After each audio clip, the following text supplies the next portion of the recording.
There are two installation options. If you have chosen to dry lay the stone, grouting is not necessary. Just make sure you brush off any leftover mortar when complete. If you're using a mortar joint, these are the steps you will take.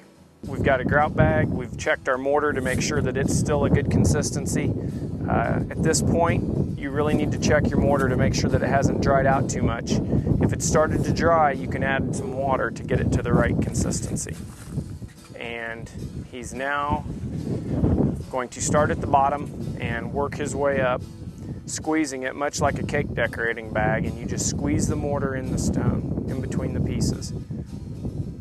You want to take care at this process not to get the mortar on the face of the stone because it can be difficult to remove later on.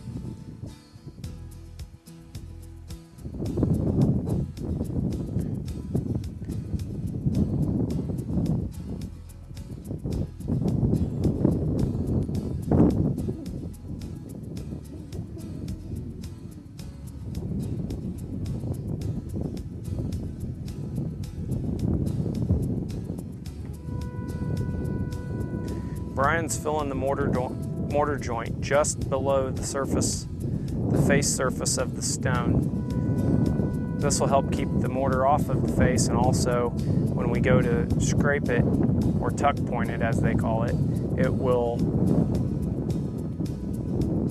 not be as wasteful. Okay, the final step in the process is to tuck point the stone. As you can see, Brian's using just a regular stick. So what Brian's doing is trying to press the mortar into the stone, not scrape it out. You want to keep as much of the mortar in there as possible, and you're not worrying about the little chunks that end up on the outside of the stone. We'll brush those off in a minute with a brush.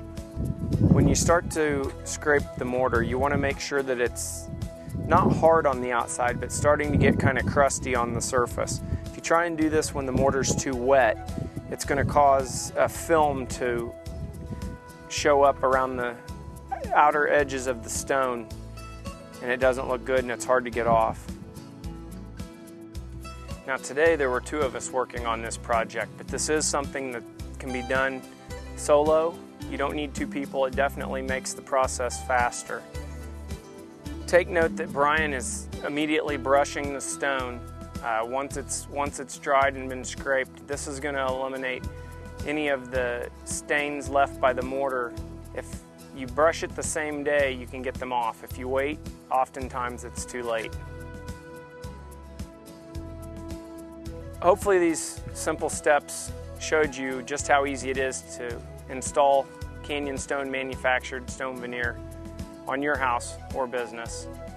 It can be done with very simple tools that are easy to obtain.